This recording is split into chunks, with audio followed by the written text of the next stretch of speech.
காட்டிட்டோம். நான் பெரியவங்கிட்ட ஆசி வாங்குறது தப்பா?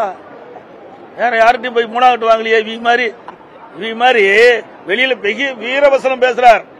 நாங்க பிரதமர் எதுக்குறோம் அப்படின்னு வீரவசனம் பேசுறார். அது கருப்பு கூட பிடிச்சா அவர் கோச்சுக்காரன்னு வெள்ளை கூட பிடிக்கிறாங்க. அப்படிப்பட்ட தலைவர்கள் தான் தமிழ்நாட்டில் இருக்கிறாங்க.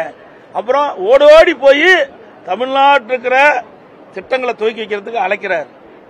அங்க சரணகதி, இங்க வீரவசனம். இதுதான் இரட்டை வேடம் திமுக.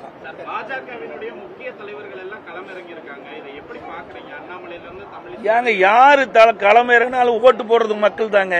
மக்கள் யார் தீர்மானிக்கிறாங்களோ அவிதான் அந்த வேட்பாளர் தான் வெற்றி பெறுவாங்க. ஆக களத்துல நிக்கிறவங்க பத்தி கவலை இல்ல. மக்கள் யார் வெற்றி பெற நினைக்கிறார்களோ அவர் தான் முக்கியம்.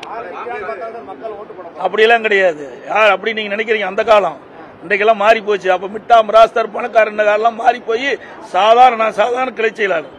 நீங்க நான் பூச்சவர் ஆகலையா, முதலமைச்சர் ஆகலையா? மக்களுடைய மனம் மாற்றம் மாறிவிட்டது. இன்றைக்கு தொழிலதிபர்கள் பணக்காரர் தான் நின்று ஜெயிக்கணும் அவசியம் இல்லை. சாதாரண குடிமகன் கூட தேர்தலில் போட்டியிட்டு வெற்றி பெற ஒரு வாய்ப்பை தமிழ்நாட்டு வாக்கா பெருமக்கள் கொடுக்குறாங்க. அது அனைத்து இந்திய அண்ணா திராவிட முன்னேற்ற கழகத்தில் அது பின்பற்றோம். அதை வெற்றிகரமா நாங்கள் செயல்படுத்திட்டு இருக்கிறோம். அனைத்து ஊடகங்களுக்கும் பத்திரிகை